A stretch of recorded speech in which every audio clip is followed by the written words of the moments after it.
The night hadn't even hit yet, and Leviah and Zighelm were already back in bed. He was sure his ice princess wanted him to stay, otherwise she'd miss him like crazy. Zighelm was right, and she returned his caresses and kisses. And just a little while ago, when she lost her father and her whole people, she couldn't have imagined what fate had in store for her. Once upon a time, the creator of the world rejoiced in the prosperity of mankind. He gifted the kings with a core of magical power, and each of them possessed different abilities. The rulers of the Aeson kingdom possessed the power of ice, generation after generation. They grew a special tea called para in their lands. King's daughter Leviah hitched up her skirts and helped the farmers in the fields. Her father always got mad when he saw her legs exposed, but it was way easier for her to move around the bushes like that. Then again, he'd always been the same way, never afraid of hard work. In that little kingdom, the heroine felt incredibly happy and thought it would last forever. But everything changed the day a man arrived, his face hidden under a mask and cloak. Bolting awake in the middle of the night from a weird noise, Leviah and her father found everyone around them turned to stone. The king grabbed his bewildered daughter's hand and said they had to get out of there, like yesterday. The whole kingdom was filling up with fog, and anyone who breathed it in turned into stone. The fact that Leviah and her father were still alive meant the fog didn't work on people with magical abilities. But they couldn't escape the palace, because that stranger was already waiting for them around the corner. The king shielded Leviah, grabbed the stranger by the shoulders, and blasted him with freezing cold, but the guy still managed to jam a dagger into his chest. Both of them went down, and the heroine screamed and rushed to her father. Tears streaming down her face, Leviah desperately tried to use her magic to stop the bleeding, but it was no use. As he died, the king told his daughter to live on and be happy, saying that as long as she lived, Aeson would live on too. The heroine broke down, sobbing, not understanding how this could have happened, when just a short time ago, everyone was alive and happy. Her grief was so overwhelming that she lost control of her magic, and soon everything around her was covered in ice. Leviah herself froze, unable to move and ready to meet her own end. Saying goodbye to life, she begged her father's forgiveness for failing to fulfill his wish, because she didn't feel like she had the strength to go on living in a world where everyone she loved was gone. The heat from the man's body, as he entered the palace, melted the ice that covered everything. He lifted the girl from the floor and held her close to warm her up, repeating that he wouldn't let her die. Opening her eyes, Leviah found herself in a field of daisies, bathed in warm sunlight. Up ahead, she saw her father walking towards the horizon. Figuring she might be dead, she asked him to wait up so they could go on together. But when Leviah reached for him, a blast of heat hit her, and her father's figure started to blur. The girl opened her eyes in a strange room, with a bowl of hot soup on the table. Looking around, for a second, she thought it had all been a dream. Suddenly, Leviah heard a voice and realized she was being held by some redhead. Startled, she tried to get away, but her frozen body wouldn't respond. Calling her Leviah de la Aeson, the guy told her to chill out. He explained her body was ice cold, and he used his power to warm her up. Hearing that, she realized she was being held by Zighelm, the Emperor of Freygund. Zighelm von Freygund wielded the power of fire and was known for conquering all the nearby kingdoms, one after another. Rumor had it well, let's just say his relationships with women didn't end well. And now this dangerous dude, who struck terror into everyone, suddenly showed up in the Aeson kingdom. Thinking the emperor might be connected to what happened back home, Leviah straight up asked him about it. Zighelm denied it, but she still couldn't figure out what brought him to Aeson. Because of her worry, the warmth of his hands stopped comforting her, and she started freezing again. Zighelm suggested talking about it later, and then, out of nowhere, kissed Leviah on the lips. She felt how hot they were, and warmth started spreading through her body again. Still, kissing a stranger was way out of line, so she tried to pull away again, but no dice. Zighelm told her to hang in there, claiming that transferring warmth through the mouth was way more effective.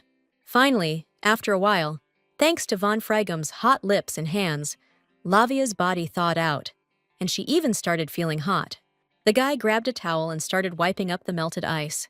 He figured the girl must have gone through some serious crap, 'cause mana gets all wonky when you're hit with heavy emotions, and powers can go haywire. Zighelm called Leviah lucky, saying she could have frozen solid if he hadn't found her and warmed her up.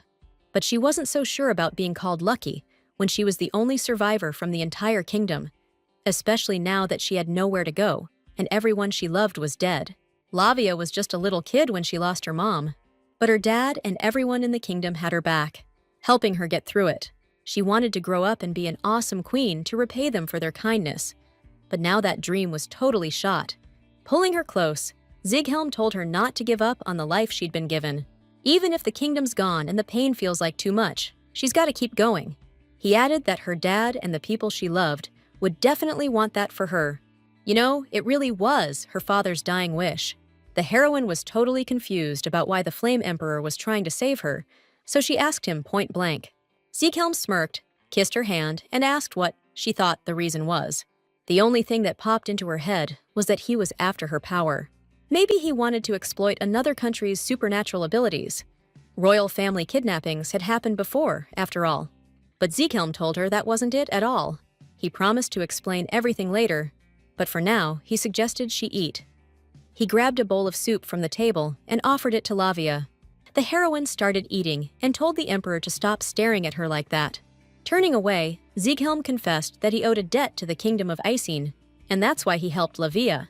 But the girl had never heard anything about him being connected to her kingdom in any way. Zighelm said it's a long story, and even if he told it, she wouldn't believe him anyway. He was sure time would tell, and then Lavia could decide for herself how much she could trust him. Once he was sure the ice had completely thawed, Zighelm suggested they head to the Fragumd Empire. The heroine was hesitant, wondering if she should trust this guy and follow him. Noticing her hesitation, Zighelm asked if she wanted to know why the kingdom of Aeson was destroyed. And the truth was, more than anything, the heroine wanted to know why they all had to go through what happened. Since she couldn't do it alone, this man, the emperor of a great nation, could definitely help her. Even though Lavia didn't know what the consequences would be, her father sacrificed his life for her, so she decided to take this chance for the greater good. Zighelm carried the girl in his arms to his palace, whose incredible size and wealth amazed her. The heroine asked him to put her down, worried that he might be tired. I mean, he carried her in his arms both before, putting her on the horse, and after they got to the castle. Inside, they were met by Wix Hartlieb, Zighelm's assistant, who was totally surprised to see his lord with a girl. He had no idea where his lord had suddenly disappeared to, and now he figured he'd kidnapped someone. The emperor got pissed, asking Wix what he thought he was, and declared he was protecting this girl. Zighelm carried Lavia to a room and ordered his assistant to have a list of maids ready by morning. Wix told his lord he shouldn't do that again, and Zighelm, after sitting the girl on the couch, asked her to wait a minute while he went to talk to the kid. The heroine thought the Flame Emperor was a tyrant who used force to control people, but the atmosphere in the castle was totally different. Left alone, the girl started freezing again, and a shiver ran through her body. After talking to his lord, Wix returned in a completely different mood and politely introduced himself to Princess Icena. Taking advantage of the moment while the emperor wasn't looking, he asked the girl if his lord had been treating her badly. Lavia's mind instantly flashed back to those steamy kisses with Zighelm, and her face went bright red. Seeing how flustered the princess was, Vix gave a sly grin and asked the boss what he'd done to her. Burning with embarrassment, the heroine grabbed Zighelm's shirt and begged him not to say a word. The emperor shoved a cloak in Vix's face and kicked him out of the room. Near the door, he whispered to his aide that everyone in the Aeson kingdom had turned to stone. Zighelm ordered a research team to be sent there to figure out what happened. The heroine was curious about what they were talking about, but she couldn't hear a thing. The cold just wouldn't go away and started enveloping her body with renewed force. When Zighelm asked if she needed anything, Lavia asked for a cloak. The girl looked at her hand and saw that it was starting to ice over again. The emperor rushed to her, knelt down and hugged her, and she begged him to do something to stop it. Holding Lavia close, Zighelm could feel how unstable her mana was.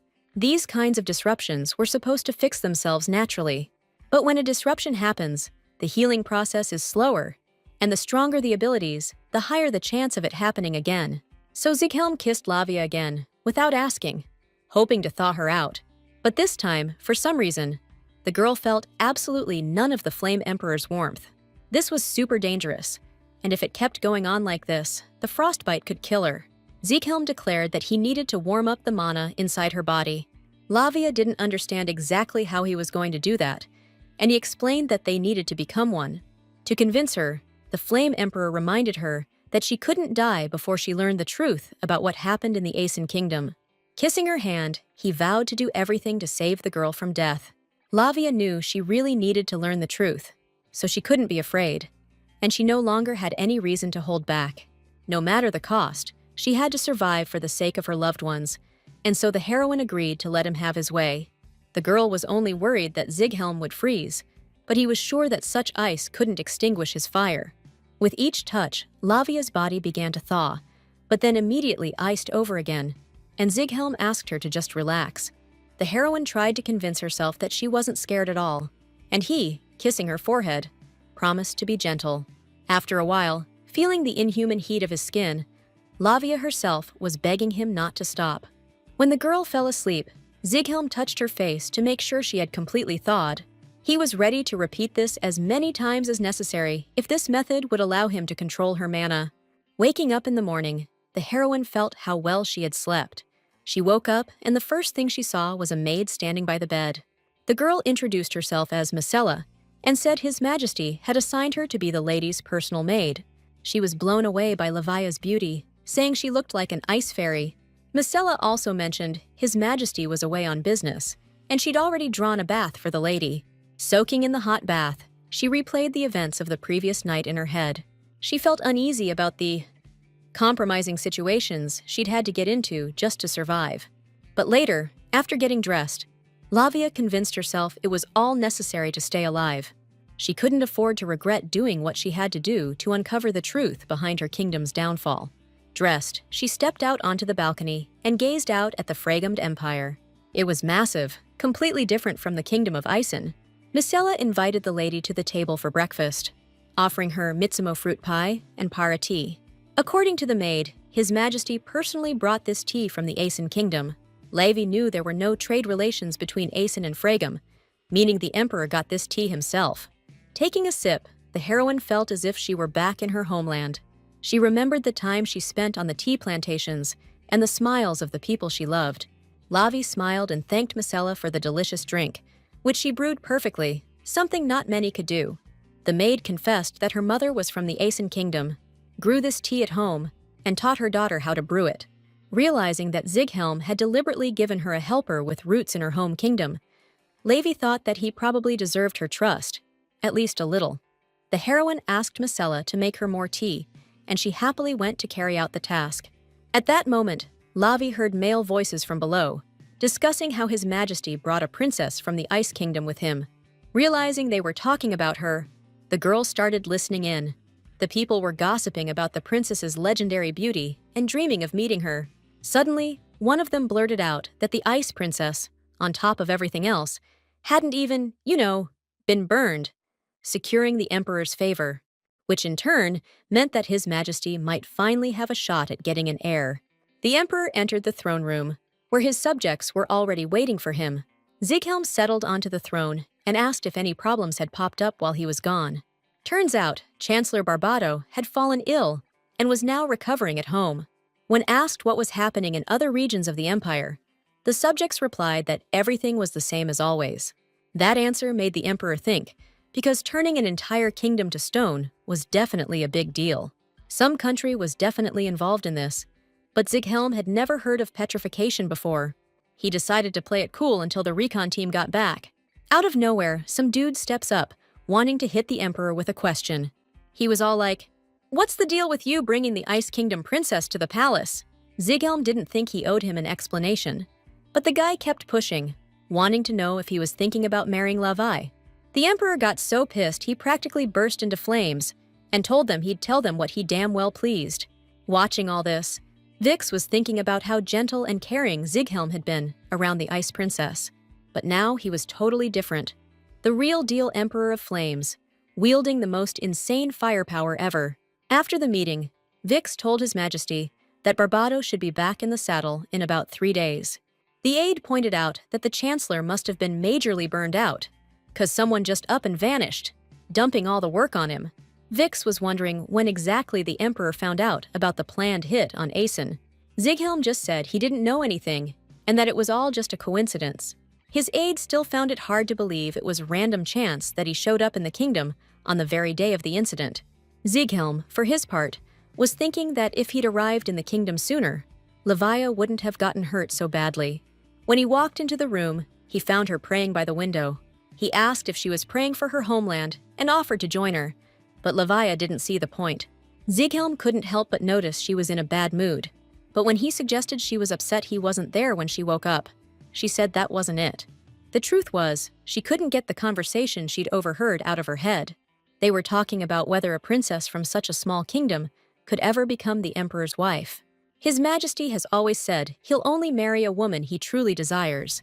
If Levia could handle the marriage bed, she stood a real chance of becoming his wife. After hearing all this, it all clicked. So, our girl decided to ask Zieghelm straight up. Did he save her just to have her bear him an heir? She figured, if that was the truth, he should have just said so from the start, instead of lying about some debt to Aeson. When he asked who told her this, she said the rumors were just blowing in on the winds of the empire. According to them, the Flame Emperor was just hunting for a woman who could withstand his heat and give him an heir. But Zieghelm shot that down, saying he only meant he'd marry someone he truly desired, plain and simple. Lavia wasn't against him using her for his own ends, seeing as she was using him to survive and to uncover the truth behind her kingdom's tragedy. That's why she proposed a deal with the emperor. Touching her face, Zieghelm wondered what exactly he could offer her in that case. Lavia decided to seize the chance to establish equal footing with the emperor. He was supposed to help her control her powers and investigate the fall of the Aeson kingdom. And in return, she promised to bear him a child, since only she, with her ice powers, could withstand his fire. Zieghelm considered these terms of the deal perfectly fair. However, Lavia added that if she didn't get what she wanted, the agreement would be voided. And then, according to her, she'd have to make a deal with someone else. The thought of Lavia offering herself to someone else pissed Zieghelm off. He reminded her that if she decided to leave him before her mana stabilized, she could freeze to death.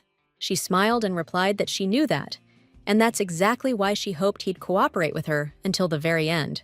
Picking Lavia up in his arms, the emperor suggested they seal their contract then. He sat her on the bed, promising to stabilize her mana and find out what happened in the Aeson kingdom, and she, in turn, would give him a child. The heroine promised she wouldn't try to become empress and would leave the palace as soon as she gave birth. Zieghelm covered her mouth with his finger, stopping her from finishing, and said that would be enough. To seal the deal, he raised his hand to the girl's ear, and it blazed with bright fire. A warm earring appeared on her ear, created by the Flame Emperor's mana. Then the girl reached out and touched Zieghelm's ear, and a cold earring made of her ice mana appeared on his. The heroine was surprised by how happily the emperor smiled at that. Once again, she realized she didn't understand this guy at all. Nevertheless, it would now be easier for Lavia to make her own demands of him. And although it might sound strange, she admitted she wanted to return to the kingdom of Aesing to look for clues. The heroine thought she could remember her father telling her to find something before he died. Her powers were fading, making the memories fuzzy, but maybe going back there would jog something loose. After hearing her out, Zieghelm told her to hold up, but she reminded him, with some heat, about his end of the deal. The emperor told Lavia to chill, pointing out that the contract also covered stabilizing her mana. He wasn't sure they could be positive the princess wouldn't lose control again the second they stepped back into the kingdom. First, she needed to get some rest. She had to be wiped out after yesterday. It was confusing, but she couldn't argue with the emperor's logic. His concerns weren't wrong. Then, Zieghelm announced he'd get everything set up for her stay at the palace, including the dresses. The very next day, a mountain of outfits was waiting for her in her room, all for her to try on. Since Lavia knew there was no way she could try them all, the emperor suggested picking a few that fit well, so the tailor could just adjust the rest to the same size. The girl tried on a few more dresses, each one a different style, and every single one looked amazing on her. Even though Misella loved that fiery red dress, the heroine felt way more comfortable in blue. The maid was helping Levi change when, bam, her hair got caught in the clasp. Misella tried to untangle it, but no luck, so the heroine suggested just snipping it off. Just then, Zieghelm walked into the fitting room and declared he could handle it himself. Levi thought he was being a jerk, but he ignored her and just told her to let him take a look. After that, the emperor ordered Marcella to take the dresses that needed alterations to the tailor. Alone with the girl, he came up behind her and started untangling her hair. Lavi was flustered, because he was standing way too close for comfort. In a flash, Zighelm managed to free her hair without her even feeling a thing. Leaning in close, he whispered in her ear that the dress looked amazing on her. Lavia snapped, telling him to get a grip and just cut the strand if he couldn't untangle it. Zighelm, cool as a cucumber, said he already took care of it and offered to help her get the dress off. Flustered, she told him that was enough and asked him to get out of the dressing room. But as she turned, she tripped on the hem of the dress and went sprawling onto a pile of boxes at her feet. Zighelm managed to get there in time, and Lavia ended up falling right on top of him. He chuckled, saying she couldn't be left alone for a second. The heroine apologized and started to get up. Her hand brushed against something solid, and Zighelm, grabbing her hand, smirked and told the princess to stop playing around. She felt the heat radiating from him, and memories of their night together flooded back. Stroking her face, Zighelm asked what she was thinking about with that look on her face. She tried to dodge the question, but he touched her chest and said he couldn't help himself when she looked so incredible. Zigel was taken aback by Lavia telling him to back off, especially since she was still straddling him, which kinda suggested the opposite. Just then, Marcella walked back in and froze, totally shocked to find them on the floor in such a compromising position. The princess was sitting on the emperor, who was holding her hand, and his shirt was completely undone. The maid covered her face with her hands, and apologizing for interrupting, bolted out of the room. Later, back in her room, Lavia was getting another apology from Marcella. The lady told her she had nothing to apologize for, and that she should be thanking her for walking in on them when she did. Because if Marcella hadn't come back, who knows what might have happened?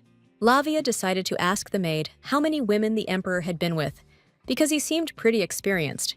But Marcella said she'd never heard any rumors like that. In fact, His Majesty was actually known for turning down advances from the ladies. The way he cared for Princess Lavia really threw Marcella for a loop. She knew the rumors going around other countries about the emperor, taking care of women after they, spent time together, but she hadn't heard anything like that herself. Even so, Lavia was convinced Zighelm only treated her well because she was the only one who could handle his intensity. But our girl decided not to dwell on it and asked Marcella to show her around the palace, since the emperor gave her the green light. The maid led her to a massive library, packed with books from all over. The balcony in that library had the best view of the garden in the whole palace.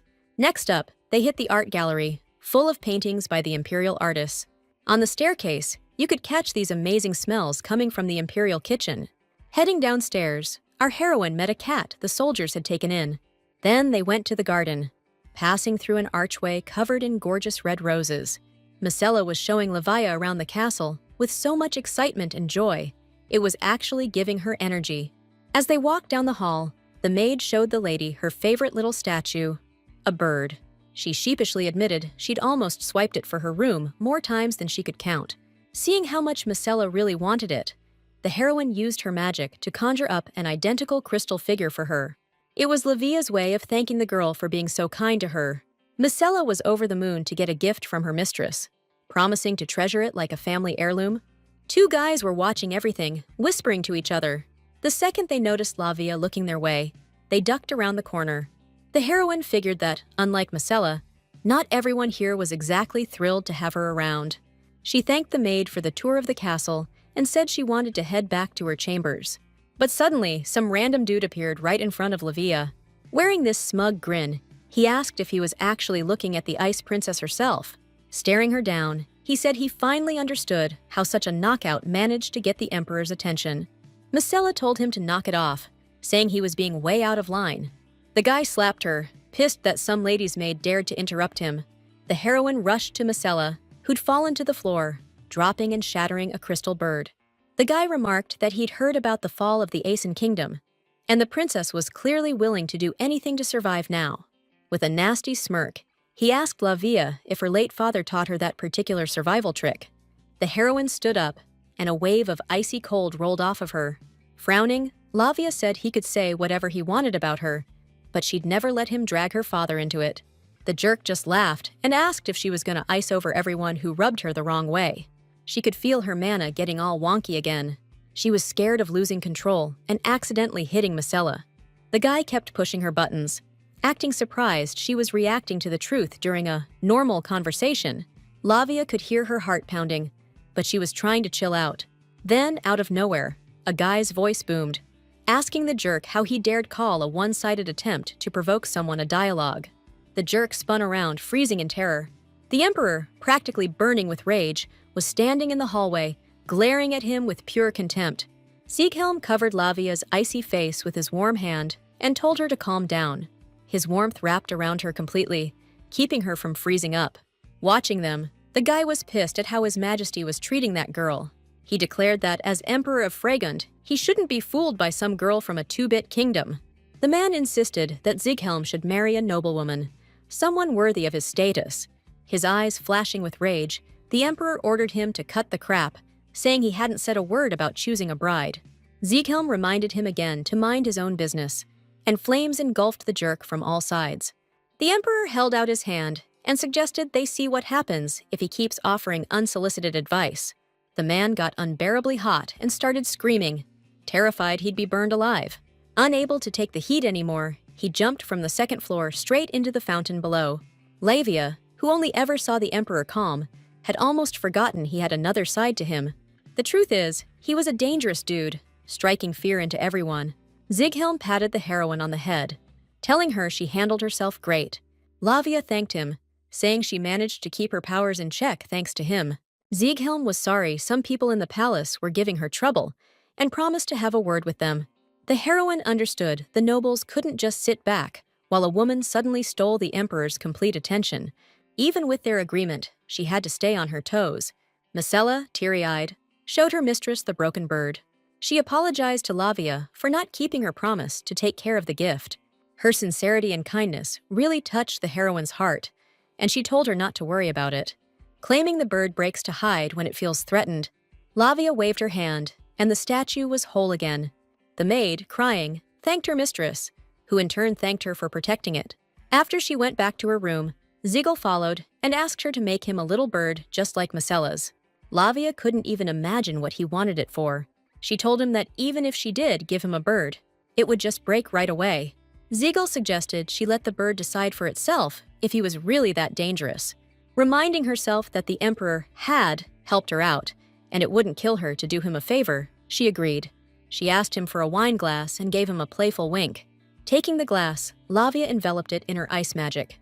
A few seconds later, she held out the glass, now decorated with an ice bird, as a thank you.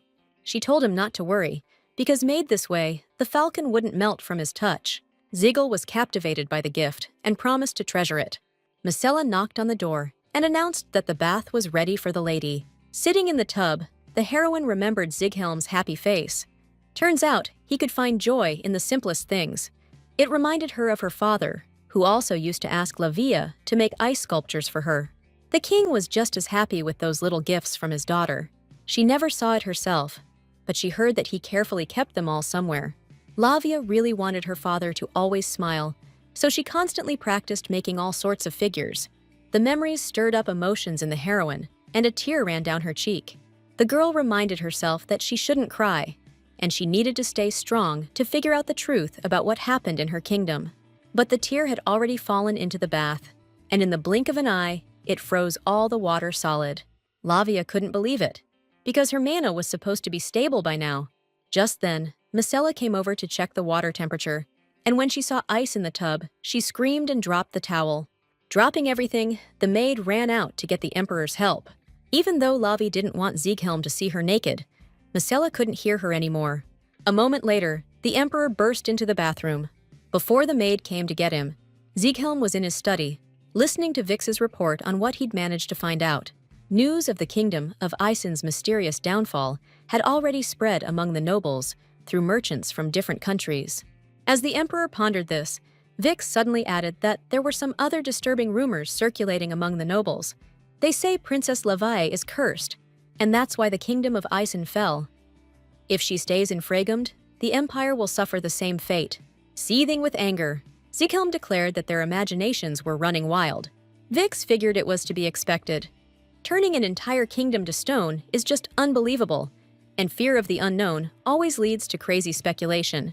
The Emperor thought that was total BS, seeing as Levia was a victim in all this too. He was so pissed, he incinerated the document in his hand and ordered Vix to shut everyone up. Before leaving, the aide also mentioned the unit sent to Icene was due back tomorrow. Just as Vix said they'd found evidence of a crime in the kingdom, there was a knock at the door. Marcella burst into the office, saying Lady Levias almost froze to death in the bath. Sieghelm tapped the ice, confirming the bathwater was completely frozen solid.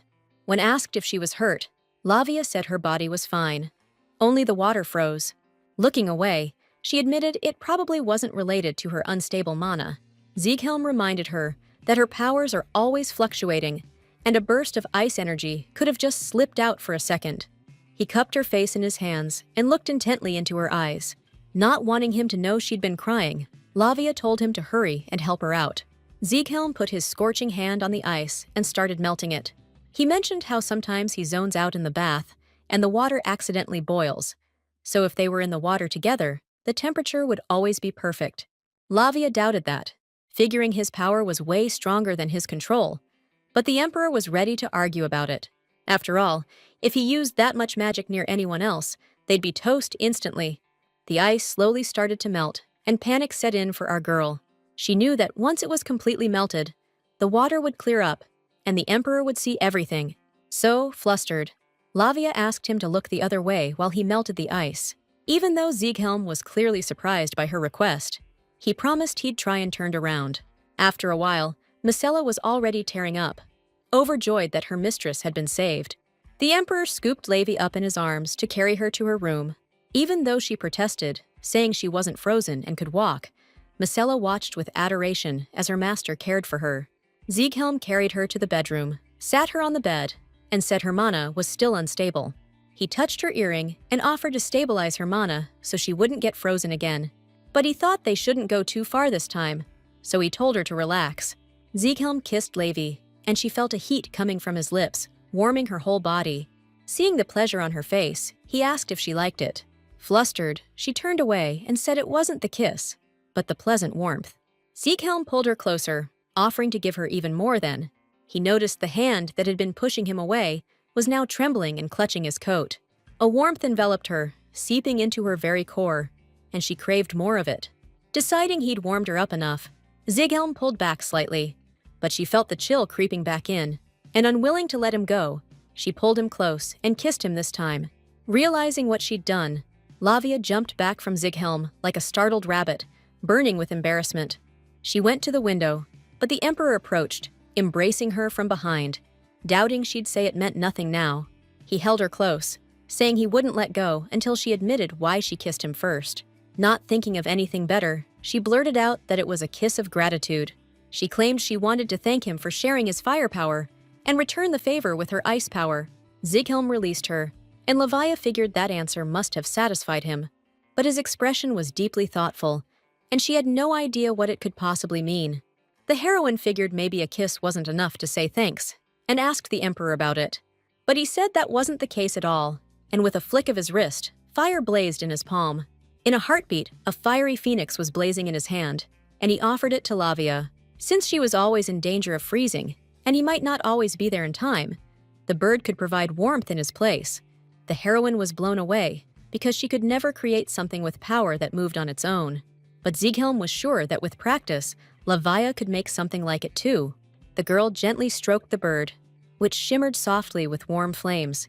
Maybe it was because her own mana was unstable, but watching the sparks of fire calmed her down. Lately, the heroine had started wondering if it was okay that she was getting way more from Sieghelm than she was giving back.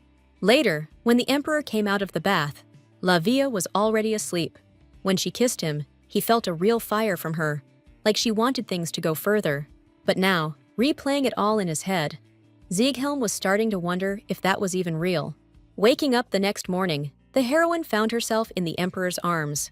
She tried to get free, but he was holding her so tight, Lavia couldn't even twitch. This was unusual, since he was usually long gone by the time she woke up. The heroine stared at the sleeping Sieghelm, who looked pretty vulnerable in his sleep. She touched the hard muscles on his chest, amazed at how ripped he'd gotten. Just then, the guy suddenly snapped his eyes open, and grabbing Lavia's hand, demanded to know what she was doing. Before she could answer or even apologize for waking him, Zighelm nipped her finger and told her not to do that, because even he had his limits. His voice was rougher and deeper than usual. Even half asleep, his eyes had that look, like a predator who's always hungry. She was flustered, saying she didn't recall agreeing to him hugging her in his sleep. But Zighelm explained he was sleeping on his side, and she was the one who rolled over to him. The bell tower chimed, and only then did the Emperor realize how late it had gotten. Walking to the window, he said he wanted to show Levia something and asked her to get ready. From the window, he saw a reconnaissance team approaching the castle. A little later, dressed and ready, the Emperor and Princess were already talking with the team members. They brought with them items they managed to recover from the Kingdom of Isen. According to the report, the ice covering the royal palace had completely thawed. Many of those turned to stone crumbled to dust, and the research team collected items found near that dust. Zighelm, trying to comfort Lavia, touched her shoulder and told her that the King of Aishan was buried not far from the palace. He suggested they go there together, once she was feeling up to it, to lay flowers on his grave. With a heavy heart, she thanked him and turned to the table where the recovered items lay. Among them was a handkerchief she'd given to her maid, Anna, a fountain pen that the captain had always guarded so carefully, and a ring that belonged to Levia's father when he was alive. The heroine picked up the precious item and clutched it to her chest, her heart pounding. Then, composing herself, she thanked everyone on the investigation team. As the Princess of Aishan, she expressed her deepest gratitude to His Majesty Zighelm and everyone who went to her homeland. The Emperor also sent the sand collected by the expedition team for analysis, believing that if they could understand the petrification process, they could identify the culprit. There was no doubt that some kind of special power was involved in that fog that turned everyone to stone. So, there was hope that traces of that magic remained in the sand. Suddenly, Levia's eyes fell on the keys to her father's study. And just then, the heroine clearly remembered his last words about needing to check his desk drawer to find something that would help her. That's why she told His Majesty that she needed to return to the kingdom immediately. At that very moment, the knight standing behind her shouted that it was all her fault, and a sharp dagger flashed in his hand, ready to strike a deadly blow against the princess. The Emperor managed to react in time and shielded Lavia, taking the blade on his own arm. The spray of blood momentarily brought back the memory of her father's murder. Constricting the attacker in flames, the Emperor menacingly asked if he had any last words. The young man gritted his teeth in pain and replied that his sister had married into the Aeson kingdom. When he got there with the rest of the investigation team, he found her turned to stone, just like the others. The kid couldn't figure out why Lavia was the only one who survived in a kingdom where absolutely everyone else bit the dust. I mean, if she couldn't protect them as a princess, shouldn't she have gone down with the ship too? But since everything around her turned to stone, except for her, it had to mean Lavia was cursed. As Zighelm listened to all this, he got angrier and angrier, barely keeping his mana in check. He turned to look at Lavia, who at that moment started to get covered in ice. The girl was whispering that it was all her fault, begging for forgiveness, and freezing up even more. Her mana suddenly went haywire again. Icy energy flooded out, and Zighelm rushed to Lavia to stop it. The fire phoenix flew over too, circling above them, trying to warm her up. Feeling that the blizzard had suddenly stopped, Vix opened his eyes. The king's bird just blew up in size, covering them both with its massive wings. Inside, Zighelm was freezing solid with Lavia unconscious, but he was still holding her tight. Vix tried to get closer, but the Emperor forbade anyone from approaching. The aide couldn't believe his eyes, shocked that Zighelm, who always had this crazy fire aura, was covered in ice. If it weren't for that flame bird, everyone else in the room would have been popsicles by now. As for the guy who attacked Lavia, the Emperor ordered him grabbed and thrown in the slammer. The other scouts hesitantly asked Vix if the princess was really cursed or something. He said that wasn't the case, and then asked if they'd seen the thief's body.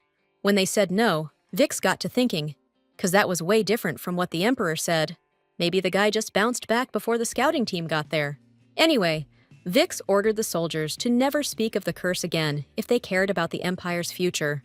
He was sure that if Lady Levi was lost, Zighelm would be way more dangerous than any curse. That's why Vix really hoped the girl would pull through and be okay. After laying the heroine on the bed, Zighelm begged her to be strong and not give up. There was no time to waste. so he ripped off his shirt and burst into bright flames. The emperor asked Levi to hang in there, even if it got a little hot, and pressed close to the ice-cold girl. He kissed her lips passionately, trying to warm her, and the dress she was wearing instantly burst into flames and burned away completely. Thoughts and feelings rushed back to the heroine. She felt like she couldn't move and realized she was frozen again. Noticing that she'd come to, Zighelm said everything would be all right, and he'd melt her. When Levi could speak again, she said that guy was right, and she really couldn't protect anyone. But the emperor insisted it wasn't her fault, saying he couldn't protect them either, so he begged her to at least let him protect her. The heroine couldn't figure out why he looked so tormented in that moment. The next day, Wix admitted he felt relieved to see the emperor and princess were okay, and when Zighelm said the aide was exaggerating, he jumped in, saying they were seriously worried and scared they'd freeze solid. When asked about his hand, the emperor said Levi healed it first thing this morning.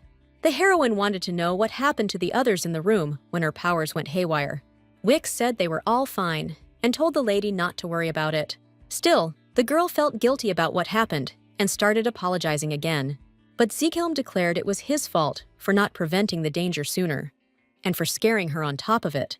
Even so, the heroine didn't think the Flame Emperor had anything to apologize for, because that guy's anger wasn't totally unjustified.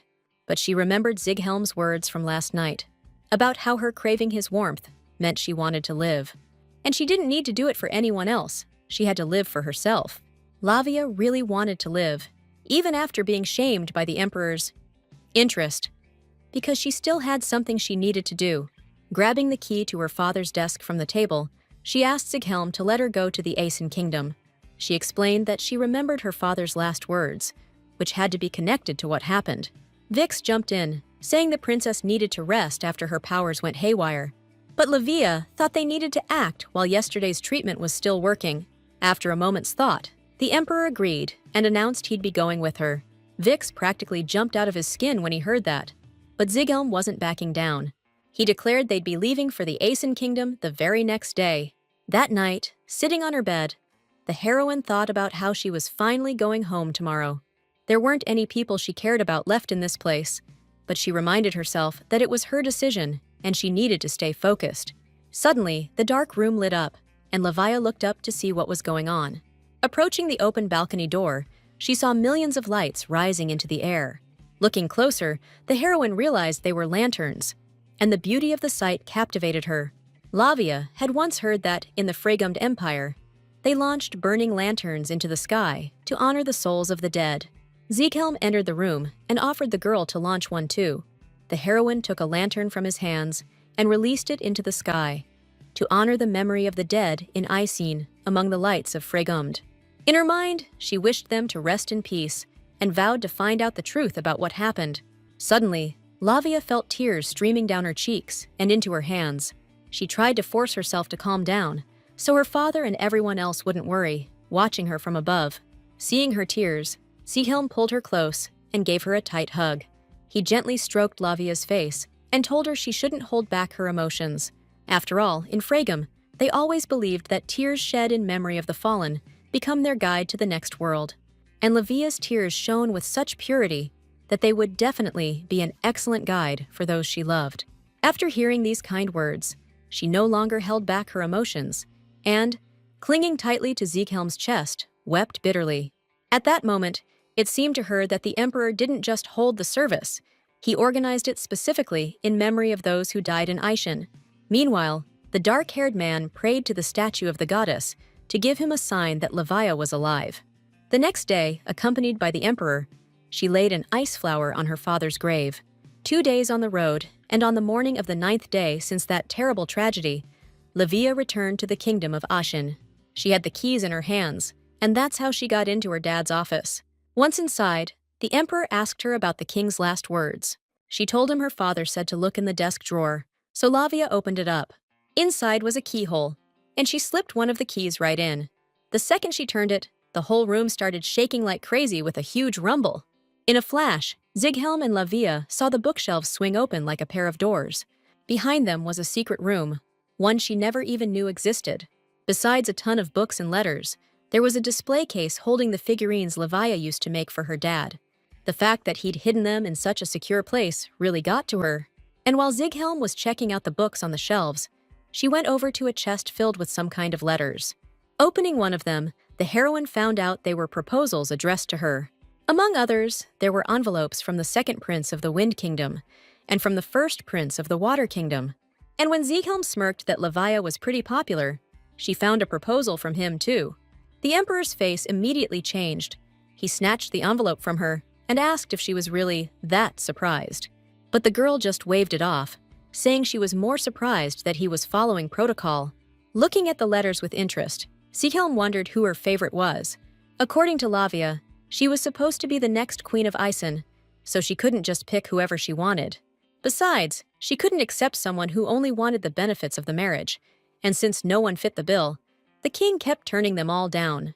However, the heroine now discovered that not everyone took rejection so well. Among other things, she found letters full of angry complaints directed at the kingdom. Even though the messages were similar, they came from different people, so it's unlikely someone was just holding a grudge. We decided to gather all the king's letters and records and take them with us to Fregumd. While the knights packed, the heroine stood by the bookshelves, wondering if her refusals had put the kingdom in danger. Suddenly, Zighelm came up behind her and pulled her close. When she asked what he was doing, the emperor said her face was gloomy, and he just wanted to make sure she wasn't getting cold again. Zighelm stroked her face and told her not to blame herself, sure that King Aeson didn't send her here for that. Levi was once again surprised at how the Flame Emperor always knew exactly what she was worried about. The heroine thanked him, admitting he was right, but added that he should stop trying to get fresh with her all the time. Zighelm playfully reminded her that she liked his warmth. But the girl, in a stern tone, told him not to say things like that in her father's study. The emperor apologized and let Levia go, and that's when she noticed a weird envelope on the desk among the books. Taking a closer look, she recognized her father's handwriting and realized the letter was addressed to her. Maybe this envelope was the very thing the king wanted her to find. But suddenly, some noise came from the street, and Levia asked the emperor, who was standing by the window, what was going on. Zighelm replied that the Water Kingdom's army had arrived at the palace. The black-haired guy leading them was demanding an explanation for why the Fire Empire's soldiers were there.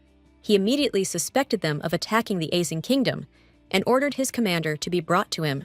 Kaiser Ivan Shawadi, the first prince of the Shawadi Kingdom, was ready to dish out some justice. But then, Princess Aesing stepped out to stop him and tell him that she was the one who asked the Fregumd Empire for cooperation. Lavia explained that she asked them to help her uncover the truth about the fall of her kingdom.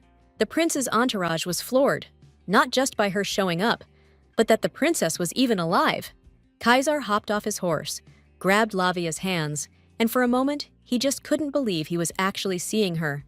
The kingdom of Shawadi was a major rival to the Fregumd Empire, and always had Aeson's back. The girl was touched, realizing the prince was clearly worried about her, and she smiled. But then, Zighelm walked up, grabbed Kaisar's arm, and roughly pulled him away from Lavia. He announced that, for the time being, the princess was under the protection of the Fregumd Empire. Kaisar brushed Zighelm off, immediately recognizing him as the Flame Emperor. Turning to the girl, he asked if it was really her decision to turn to that guy for help. Lavia confirmed it, and explained how His Majesty had saved her from some serious trouble. The prince thanked Zighelm for saving the princess, and added that, from now on, she'd be under Shawadi's protection. While the emperor just watched, silent and fuming, the heroine demanded an explanation. Kaiser claimed that a lot of countries hated Fregumd, which Lavia had nothing to do with, and that living there would be tough for her. Kneeling before the princess, he vowed to uncover the truth about the fall of the Aeson Kingdom. He wrapped up his speech by asking Levi to come with him to the Water Kingdom. 3 months ago, Kaiser confessed to Princess Aesing that he didn't know what love was until he met her. He was ready to do anything to get her to agree to marry him. Even though the prince's feelings meant a lot to her, she couldn't say yes, because she was the sole heir to the kingdom. The girl had to protect both her country and the ice powers passed down to her through generations. Lavi knew that Kaisar was a kind and understanding guy. On that awful night, if she could have moved, she definitely would have looked to him for help. And now, here he was, asking her to come with him to the Water Kingdom. The earring on her ear flared up, burning her lobe like crazy.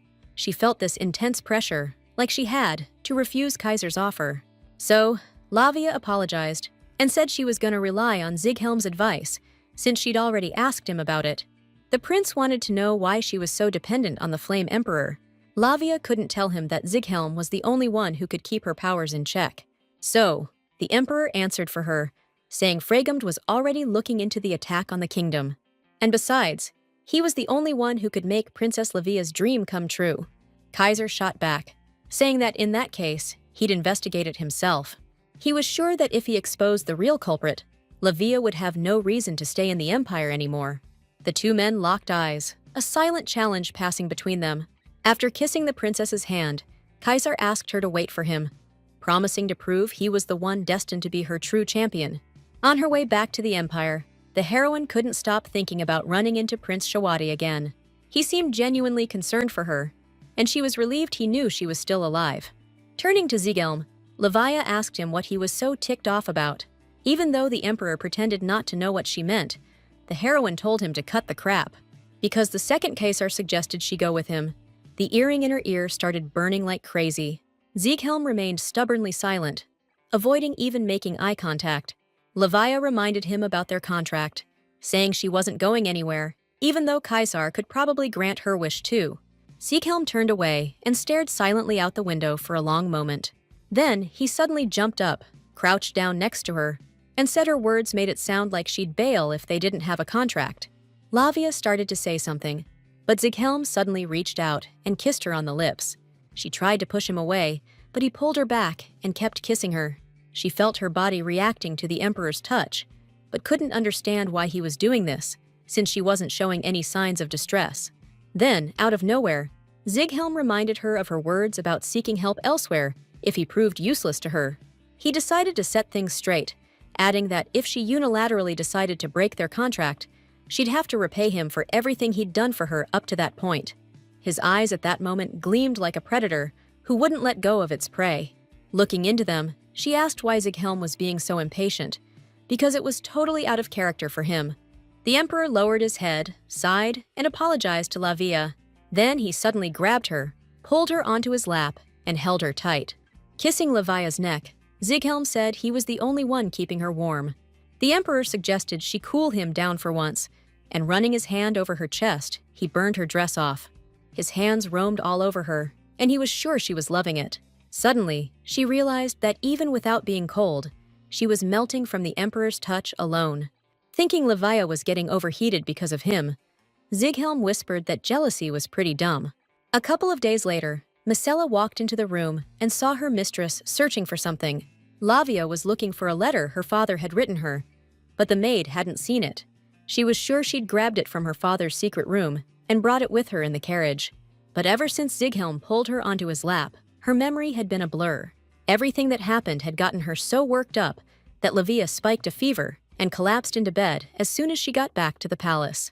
The emperor was definitely kicking himself for what happened and was pulling out all the stops to get back in her good graces. Ever since that day, Zighelm hadn't even been back to his own room, and our girl was getting worried about it. Noticing that her mistress was upset about something, Micella asked if there was anything she could do. Then, out of nowhere, she opened her arms wide and told Lavia she could cry on her shoulder if she needed to. Our girl gave Micella a big hug and thanked her for being so thoughtful. When they got back to looking for the letter, the maid pointed out that His Majesty wouldn't hide something that important in a chest. But since Zighelm had been super busy lately, she figured she'd go ask Vix. Micella barely got out the door before the guy himself showed up in the doorway. He held out an envelope to Lavia that he'd found tucked away in the corner of the carriage. She lit up like a Christmas tree and thanked Vix for being such a huge help. The heroine ripped open the envelope and started reading the letter her father said he'd written in case anything ever happened to him. Lavia was supposed to get this letter if their people faced a crisis, and she had no one else to turn to. In that case, her father advised her to seek help from Zighelm von Fregund. Reading this, the heroine couldn't believe the Ice King was actually connected to the Flame Emperor somehow. So she decided right then and there to ask Wix what kind of relationship her father had with Zighelm. The guy looked confused and said, unfortunately, he couldn't answer that question himself. Not wanting to waste a second, the heroine spun around and bolted out of the room to ask the Emperor himself about everything. But Wix stopped her, telling her that His Majesty's mana was unfortunately unstable. Because of that, Zieghelm had isolated himself and locked himself away in the dungeon. Wix explained that His Majesty, just like Lady Lavia, had once experienced a surge of his powers. Ever since then, his mana's been going haywire, and he's been isolating himself to keep from hurting anyone. The heroine didn't know about this, and now she understood why Zieghelm acted that way in the carriage that day. Without a word, Levi turned around and left the room, and even though Vix tried to stop her, she was determined to suppress the Emperor's mana outburst. The heroine decided to put aside the question of his behavior in the carriage and his connection to her father for now. She imagined the pain he had to be going through, and it hurt her just as much. Stepping into the hallway, the girl sensed where Zieghelm's mana was coming from and headed in that direction. Vix rushed after her, repeating that His Majesty had forbidden anyone from approaching him. However, Levi realized that the guy told her the truth, because deep down, he was hoping for her help. She declared that when her powers get out of control, her body freezes up, and it becomes unbearably painful. She couldn't let the Emperor suffer like that, imagining the pain he was going through, consumed by the heat of his own mana. Unable to argue with Lavia, Vix escorted her to the dungeon. The heroine touched the handle of the iron door and felt how scorching hot it was. Using her aura, Lavia cooled the metal down and was able to go inside. Zieghelm was sitting in the room, which was completely engulfed in flames. Even though the heroine was seeing this for the first time, somehow the whole scene felt strangely familiar. The Emperor turned to the girl and asked why she had come to the dungeon. Lavia walked up to him and replied that she had come to help. Realizing that Vix had spilled the beans, Zieghelm was furious at his assistant, who clearly couldn't keep his mouth shut. You could see the unbearable agony he was in written all over his face. The heroine got up to cool down the room, activating her ice mana. But the fire was spreading faster than her power, and Zieghelm told Lavia to leave, saying it was pointless. He tried to convince her that he'd be okay, and she just needed to wait it out. But the heroine saw how much he was suffering, and, gently touching his cheek, asked why he wasn't using her. Zieghelm pushed her hand away, saying it wasn't part of their agreement. And besides, he couldn't control himself in moments like these. Then the Emperor added that if Lavia stayed with him, he wouldn't be able to hold back, just like in the carriage. The heroine cupped his face in her hands, looked him in the eyes, and suggested adding it to the agreement from now on. With those words, she kissed him on the lips, breathing her icy power into the man. At first, Zieghelm returned her kiss, but then suddenly pushed the girl away. He begged her to stop and get out of there while he still had some sense left. He was in no shape to think or worry about Lavia, but she was sure the Emperor desired her coldness as much as she usually craved his warmth. She stood up and with a swift motion threw off her dress, which instantly burned to ashes. Touching the Emperor's solid chest, she asked why his clothes weren't burning, and if they were made of some special material. Then Lavia moved even closer to Zieghelm and pressed herself against him, and he, barely holding back, demanded she explain what she was up to. Trembling all over, the Emperor wondered if she was really trying to go up in smoke. However, she told him to stop underestimating her and promised to cool him down until he was freezing. Unable to resist any longer, Zieghelm embraced the girl and pulled her close. Vix stood before the red-haired girl and was getting antsy, since it had been 5 hours since Lady Lavia went down into the dungeon. He was worried about the princess and already regretting telling her everything. Easy there, Yuji. The first princess of the Frigumd Empire told him to chill out. She said she would have done the same thing if she'd been there. Just then, the Emperor burst into the room, holding Lavia wrapped in a sheet. Even though she insisted she was fine, he ordered them to check her out ASAP. Zieghelm was seriously worried. She'd absorbed way too much of his fire energy and could be in trouble. Once they were alone, Yuji introduced herself to Lavia. She was Zieghelm's older sister and a researcher of supernatural abilities. Since she specialized in mana research, she offered to take care of Lavia. The heroine started to introduce herself to the princess, but she already knew who she was and suggested they get down to business. During the examination, Lavia apologized for not greeting her properly earlier. Yuji smiled and said she had nothing to apologize for, since it was all her brother's fault and his clingy possessiveness. Zieghelm, sitting behind the screen, told his sister to cut the pointless chatter and get to work. But Yuji coldly replied that the conversation was part of the medical examination. Then she told her brother to shut his trap, calling him a real dog for it. The heroine thought to herself that the girl had a sharp tongue, just as you'd expect from the Flame Emperor's older sister. Lavia said shyly that Zig had given her permission to do whatever she wanted. Yuji smirked, hearing how affectionately the girl shortened the Emperor's name. Finishing the examination, she concluded that, as expected of the Ice Princess, she didn't have a single burn. After that, Yuji approached her brother to check the state of his mana now. She still needed to think about Lavia's mana, and she promised to give a report later. The heroine noticed Lady Yuji's stern expression and figured something must be going on with their bodies. As the sun set, Zighelm and Lavia went for a stroll in the garden. The Emperor stared at the girl for a long time, then suddenly declared that if anything happened to her, he'd be responsible.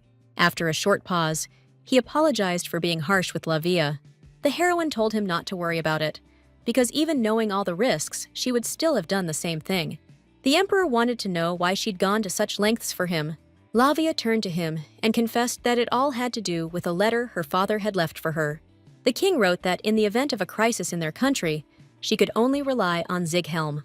The heroine lowered her head and apologized for doubting his relationship with her father.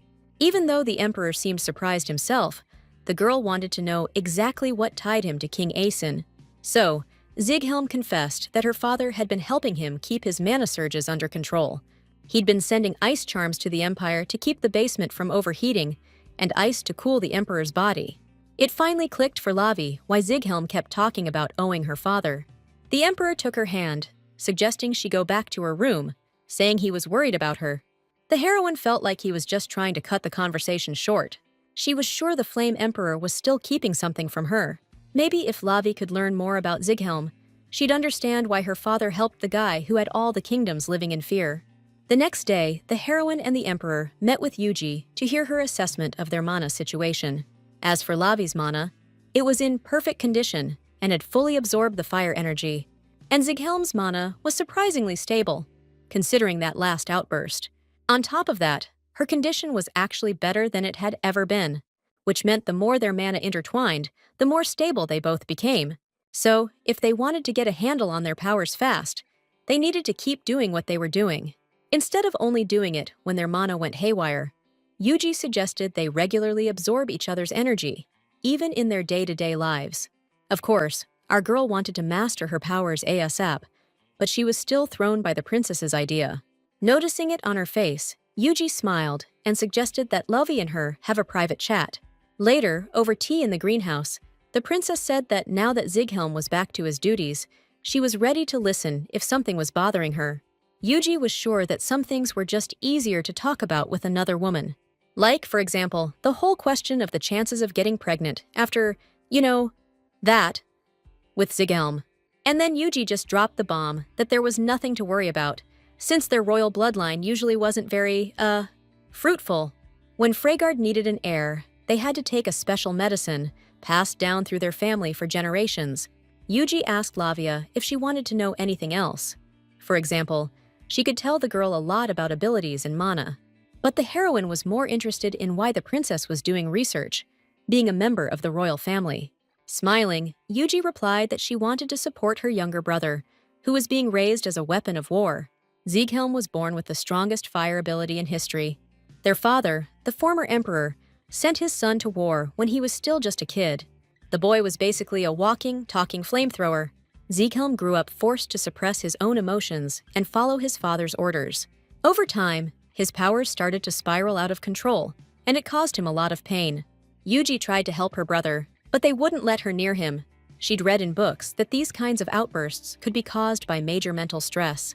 So, the girl went to her father and begged him to stop sending Zighelm to the battlefield.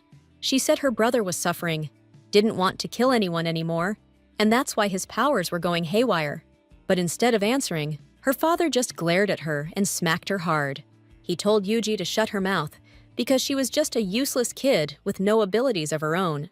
Grinding his foot into the girl, pinning her to the floor, the emperor declared that Zighelm was his weapon, and she was just a tool for a political marriage. And tools don't get to have opinions. Yuji knew that if this kept up, and her brother's powers kept spiraling out of control, it could destroy him. So, sobbing her eyes out, she decided she had to help Zighelm no matter what, and started studying books about superpowers. And that's how the princess finished her story about why she started doing research. The heroine had no clue just how messed up the previous emperor really was. Yuji asked Lavia if she was curious about how things changed later on.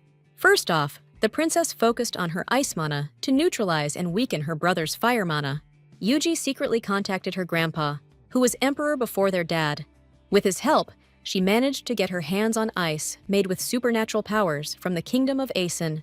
After that, with her grandpa's support, Zighelm's humanity slowly started to come back. But their dad, finding out about all this, was totally against these changes. He took out the grandpa who was behind it all. But in the end, Zighelm avenged his death and became emperor himself. In Yuji's opinion, her brother was an awesome ruler. But ironically, other countries feared him even more than their cruel father. After all, Zighelm's past actions are the reason he was known as such a dangerous guy. That's why the Flame Emperor still got to carry the weight of his old sins. That night, sitting up in bed, she was thinking about everything Lady Yugi had told her. Her dad must have been sympathetic to Zighelm and helped him out, but kept it hush-hush because he was scared of the old emperor. King Aeson knew about the Flame Emperor's past and how he'd changed. That must be why her dad wrote to Lavia that she could trust Zighelm. Walking into the room, the emperor saw Lavia still wasn't asleep. She said she was just thinking, and Zighelm sat down next to her. She caught a whiff of his nice, clean smell after his bath, and it was totally throwing her off. The heroine suddenly remembered Yugi's words about them needing to keep things moving forward. Flustered by her own thoughts, she climbed into bed, pulled the covers up, and turned away from Zighelm. He gently brushed a strand of hair from her face and asked what was wrong. Lavia's silence made Zighelm think she was trying to tease him, and he moved closer. Yuji's words kept replaying in her head, and she figured the emperor just wanted to quickly gain control of his own mana. Zighelm took her silence as a yes and turned her to face him. Kissing her, the emperor chuckled, saying that after she told him he could do whatever he wanted with her that day, her innocent expression now looked pretty weird. Lavia replied, embarrassed, that she'd been acting crazy before because her life was still in danger. Zighelm promised he'd be gentle this time and wouldn't do anything she didn't like. She made him swear that if he broke his promise, his punishment would be to obey her every command. Zighelm agreed and kissed her again, this time on the forehead. Vix was banging on the door first thing this morning, and the emperor told him to come in. Stepping into the room, the aide could feel the tension between Zighelm and Lavia, who were sitting with their backs to each other. Vix walked over to His Majesty to find out what was going on between them.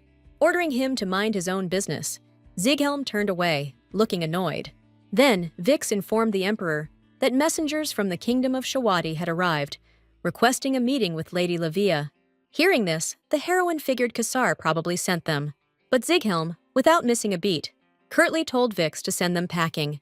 The heroine jumped up and asked Zig to stop, saying she wanted to meet with the messengers. The emperor was firm in his decision, not wanting to open the gates to those rude jerks who dared to show up unannounced. And then Lavia reminded Zighelm about his promise to obey her if he broke his word. Glancing sideways at the heroine, the emperor ordered Vix to receive the ambassadors and prepare a banquet. A little while later, Zighelm, Lavia, and Caesar were already sitting together at the table. The prince thanked the emperor for the warm welcome they'd received, even though they'd arrived unannounced. Zighelm pointed out that Caesar had hidden his identity and snuck into the palace with the envoys. Prince Shawadi, seemingly oblivious to his snarky tone, replied with a casual smile that he just wanted to surprise Lavia. He came to check on the princess, see how she was doing here, and find out if anything was bothering her. The heroine was touched that Caesar had come all the way just because he was worried about her. However, Zighelm stated that in that case, Prince Shawadi should just head back home and chill out. When Lavia tried to object to the emperor, Caesar didn't miss the fact that she called him Zig. Furthermore, he noticed the earrings they were wearing, made from each other's mana. The heroine froze, totally lost on how to explain this to him. Then, out of nowhere, Caesar turned to the emperor and said he'd heard that he was looking for a woman who wouldn't burn up in his hands. He wanted to know if Zighelm was using Lavia's vulnerability to lure her into a trap and keep her around. The emperor snapped back that he wasn't interested in forcing himself on any woman. Sensing the tension, Lavia smiled and told Caesar that Zighelm was good to her, and he didn't need to worry. After a moment of thought, the prince said that was good, if that was really the case. Then he suddenly asked Lavia if she remembered his offer from 3 months ago. Caesar said his feelings hadn't changed, and so he asked her to reconsider his offer to go with him to the Water Kingdom. The heroine sadly lowered her eyes and apologized to the prince, but he cut her off, saying that he should be the one apologizing, because after what happened to her homeland, she had more important things on her mind. After dinner, Lavia felt super on edge. She could even feel the tips of her fingers starting to freeze. Caesar was sharp as hell, and sooner or later, he'd figure out she'd been intimate with the emperor. Zieghelm touched her hand and noticed how cold she was. Her touch was so cold, it started icing up his own hand. Just then, Lavia heard Caesar and Vix's voices nearby. The prince was thanking the kid for getting the rooms ready for his delegation, and Vix apologized that the rooms were so far away, because they had to rush the preparations. Hearing the voices getting closer, Lavia told the emperor to hurry up and melt the ice. But Zieghelm was too hammered, so his powers were seriously weakened. The heroine anxiously remembered Yuji telling her about how alcohol messes with your mana. Lavia was totally lost and didn't know what to do. She didn't want the Shawadi people seeing her like this. The emperor grabbed her and pulled her behind the nearest door. Just then, the people they were hiding from walked past, and Caesar kept telling Vix he hadn't expected such a warm welcome. Standing in the cramped, narrow storage room, she looked up and noticed the emperor was doing something weird. Holding her hand with his freezing one, he was, trying to warm it up, melt the ice, you know? Suddenly, Caesar stopped at the window and asked Vix how Lady Lavia usually spends her days in the palace. He wanted to know if she was doing okay, and if people were treating her well. He was also curious if the Flame Emperor had done anything at all, that might have upset her. Vix knew he had to stay neutral to avoid making His Majesty look bad. Meanwhile, Zieghelm was still trying to, warm her up. This ice should have melted by now, but it's just not happening. The heroine asked if it had something to do with the alcohol messing with his mana control. Zieghelm said he could handle it if he took his time, and started kissing her neck. Lavi told him to stop, because Caesar and the others were right outside in the hall. The emperor froze for a second, but then went right back to kissing her neck. When she asked how drunk he was, Zieghelm said he'd do it even if he was sober. Suddenly, a sound from behind the closet door echoed loudly through the hallway, and everyone standing there whipped around. Lost in the moment, the emperor didn't notice he'd knocked something off the table. Now he and Levi were frozen, waiting to see what happened. Meanwhile, Vix explained to the guests that something must have just fallen in the storage room and suggested they head to their rooms. Later, holding her close, Zieghelm apologized and admitted he'd never gotten drunk that fast before. Their hands suddenly started to thaw, finally warmed by the heat radiating from him. In the morning, while Marcella brushed the heroine's hair, she examined her hands. She was trying to figure out exactly when they thawed, and if Zieghelm had done it while she was already asleep. The memory flashed vividly. Last night, they got intimate in the storage room. Marcella noticed a mark on her mistress's neck and tactfully suggested a hairstyle suitable for receiving the delegation. The servant deliberately left Lavia's hair down, emphasizing that it suited her much better that way. Later, the heroine went to the meeting, where, in addition to the emperor and Caesar with his delegation, Lady Yuji was also present. The prince once again thanked the Fragums for their hospitality and suggested moving on to the main topic. He had completed his own investigation and was ready to reveal the reason for the fall of the Acing Kingdom. The emperor sarcastically pointed out that Caesar could have told them this yesterday. Sensing the tension rising again between the guys, Lavia asked the prince to get on with his story. According to Caesar, the night of the incident, the kingdom was covered in a fog that turned people to stone. He'd never heard of magic like that before, but he couldn't rule out the development of some new ability technique. The Fog Kingdom and the Earth Kingdom were the prime suspects. The heroine knew the Fog Kingdom was famous for projecting illusions using fog, and the Earth Kingdom had the power to create and control stone golems. Still, there was no way to be sure if they'd been experimenting with previously unknown ways to use their powers. As it turned out, Yuji was already doing research in those areas, so she promised to let them know if she found anything. The heroine sighed and sadly mentioned that they might have learned something if they'd caught that mercenary. She explained how he attacked her father, and they both ended up killing each other. When Caesar heard about it, he asked about the criminal's body. Zieghelm said it must have regenerated after he saved Lavia. Either way, the investigation team he sent to Acin later couldn't confirm the body was even there. The emperor apologized for not telling her sooner, saying he didn't want her to worry. Caesar admitted that he'd been bugged the whole time about why Lavia didn't turn to stone like everyone else. The heroine repeated what her father said. The fog only affected people without powers. Suddenly, a bright light flashed outside the window, and Wilhelm and Caesar exchanged glances. The glass shattered right behind the heroine, and a small green ball flew into the room. It exploded with a deafening bang, and the whole place filled with acrid green smoke. Lavia opened her eyes and suddenly realized she couldn't see anything. At that very moment, a figure appeared out of nowhere right above her head, face hidden by a mask. A dagger flashed in his hand, ready to plunge down on our girl. But the would-be killer didn't get a chance, because two massive waves of fire and water power grabbed him, knocking the weapon right out of his grip. Caesar and Wilhelm, crackling with mana, shielded Lavia and glared at the lowlife who'd walked right into their trap.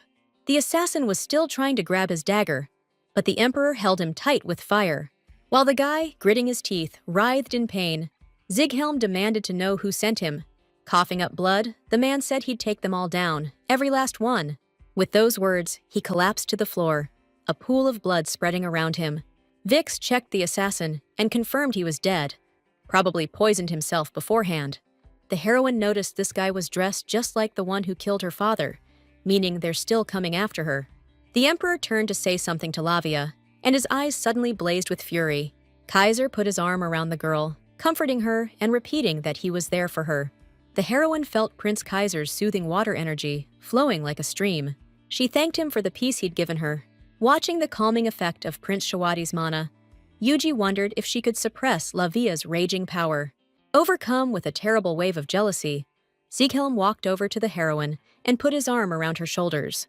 Just then, he noticed a strange bracelet on the girl's wrist. No one had ever seen it on her before, and everyone concluded that the killer had put it on Lavia.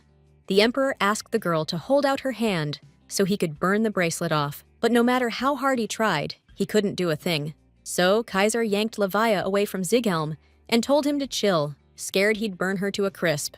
The Emperor just glared at him, all, "No way I'd screw up that bad?" The heroine pulled them apart, saying she was fine, but the bracelet was still a no-go. So she tried to shatter it with a frozen spearhead she made with her powers. But that didn't do jack either. Wilhelm on one side, Caesar on the other, grabbed Lavia's hands, begging her to stop before she hurt herself. Yuji pointed out that even with the bracelet, the girl could still use her powers. The princess walked over to Lavia and asked to see her hand. Yuji didn't find any trace of special mana in the thing. When asked if she felt any pain or discomfort, the heroine said no. Just then, Vix stepped up to the Emperor, asking him to take a look at the dagger the attacker had been carrying. It had an emblem on it, the sigil of the Mist Kingdom. Caesar wondered if the Mist Kingdom could be behind the attack on Asin, but Wilhelm wasn't so sure about that.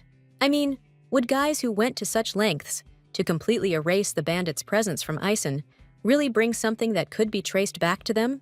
They barged into a place where the Flame Emperor and the Water Prince were hanging out. Maybe they were just trying to throw suspicion somewhere else.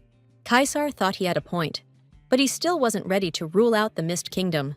Because, like we said before, rumor has it that they're the ones who invented the petrification device. Since Shawadi had diplomatic ties with the Mist Kingdom, the prince decided to head back and try to dig something up. Before leaving, he told Wilhelm to protect Lavia with his life, or else he'd bring his whole empire crashing down. The Emperor just brushed it off, said he didn't need to explain himself. The two guys locked eyes again, just radiating pure hate. Meanwhile, Yuji still couldn't get that bracelet off Lavia, but since it wasn't bothering her or anything, she figured she'd just keep an eye on it for now. As he said goodbye, Caesar promised he'd be back next time with more intel. He told her to watch out for bandits and those pesky little critters they have in Fragumd. Lavia looked confused, so the prince explained she had a red mark on her neck. He whispered that maybe some kind of bug bit her while she was sleeping. Even though she said she hadn't noticed, she suddenly remembered exactly how that mark got there. After telling her to be careful, Caesar leaned in and kissed Lavia right there. Wilhelm, watching the whole thing, was getting angrier by the second. After the prince took off, the Emperor suggested the heroine chill in his room after everything that went down. Lavia agreed, but she seemed kinda hesitant, so he asked if she'd be okay on her own.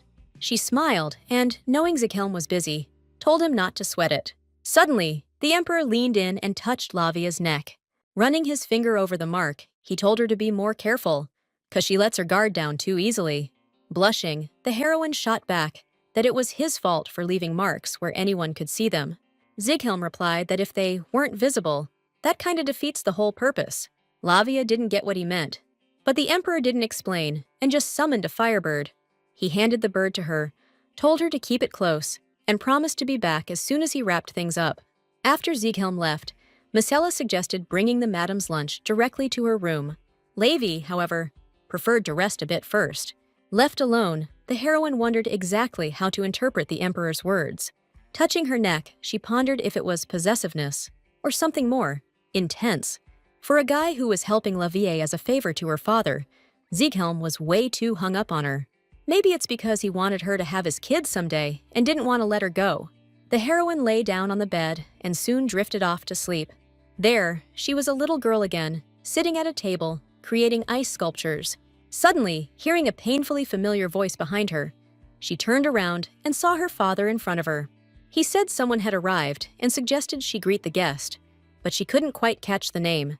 On the way, the king was saying how much the guest liked her, and he, as her dad, was a little thrown. He said that thanks to Lavia, this guy was finally starting to show his better side. The girl didn't quite catch who her father was talking about. She couldn't make out the guy's name. After thinking about it for a bit, Lavia decided to ask him again. But she didn't get an answer because her father let go of her hand and started walking away from her, fast. And just like that, our girl relived the moment he was fatally wounded, and the Aeson Kingdom fell. Again, she saw the masked guy's dagger flash in the air, threatening to wipe everyone out. The girl screamed and tried to defend herself with her ice aura. The dagger-wielding guy froze solid, completely encased in ice. But then another assassin whispered from behind her, saying it was all for nothing. A giant hand reached down for Lavia from above, repeating that she couldn't escape. Tossed and turned in her sleep, haunted by terror and worry, the girl started to freeze. Meanwhile, back in his office, Zieghelm was barking orders at members of the Imperial Army. Since there was still a chance some bandits were hiding in the castle, he told the first unit to stay on standby in case things went south. The second unit was to patrol inside the castle. The Emperor, meanwhile, was racking his brain, wondering why these guys were still trying to off Lavia when her kingdom was already toast. Suddenly, Zieghelm's earring blasted his ear with a wave of intense cold. He jumped up, left the rest of the instructions to Wix, and bolted out of the office. Bursting into the bedroom, he found Lavia frozen solid, enveloped in the wings of a flaming bird. The Emperor rushed to the girl, but she was rambling in her sleep about her father. The heroine was shaking like a leaf, begging for help, and it took forever for Zieghelm to finally wake her up. He held her tight, telling her to calm down, saying it was just a bad dream and the killer was gone. Catching her lost and terrified gaze, the Emperor repeated that they were alone in the room. Finally understanding, Lavia threw her arms around Zieghelm's neck and held on tight. She was still trying to figure out if the whole nightmare had just been a dream. The girl started telling the Emperor about how her father just collapsed, how some thug attacked her, and how there was so much blood everywhere. Listening to her, Zieghelm blamed himself for leaving her alone after the attack. He gently stroked Lavia's hair, held her close, and repeated that everything was okay. She was safe here, and she needed to forget the dream. The heroine didn't want to remember any of it either. She wanted to forget it all ASAP. But at the same time, something was bugging her. She suddenly grabbed Zig's shirt, pulled him close, and kissed him on the lips. So, Lavia asked him to help her stop thinking. Zieghelm told her to trust him. They kissed again, and his warmth spread through her body. When she woke up, she felt a whole lot better. She noticed that Zieghelm had changed her into one of his shirts. There were still bits of her burnt dress scattered on the bed. Lavia wondered if she could get outfits made from fireproof fabric too, and the Emperor was all for it.